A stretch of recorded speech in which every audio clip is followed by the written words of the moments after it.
Equities continued to rally in the fourth quarter as a sharp bounce in the global economy from historic monetary but especially fiscal stimulus overwhelmed investor worry over mounting COVID infections.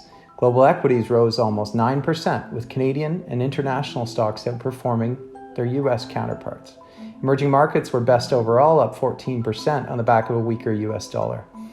Fixed income, as defined by the FTSE Universe Index, eked out a positive return of 0.6% as gains in corporate bonds offset modest losses in government-related securities as yields rose during the quarter.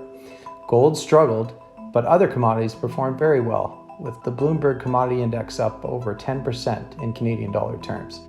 The Mosaic balanced ETF portfolio rose 5.6% in the last quarter of the year, extending its calendar year 2020 return to 8.4%. A strong result in a very trying year.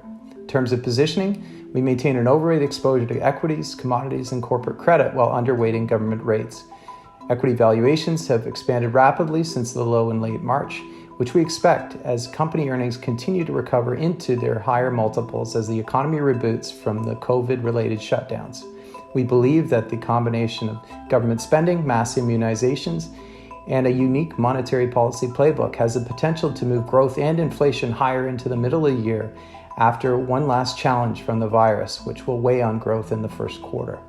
Regionally speaking, we prefer non-U.S. equity markets, which offer more compelling valuations and earnings growth in 2021. Secular growth stocks and technology specifically dominate the U.S. market.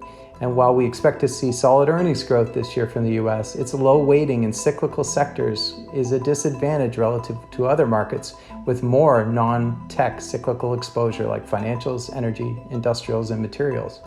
Markets like Japan, Europe, and emerging markets offer more gearing to these faster growing sectors as the global economy recovers from the COVID pandemic of the past year.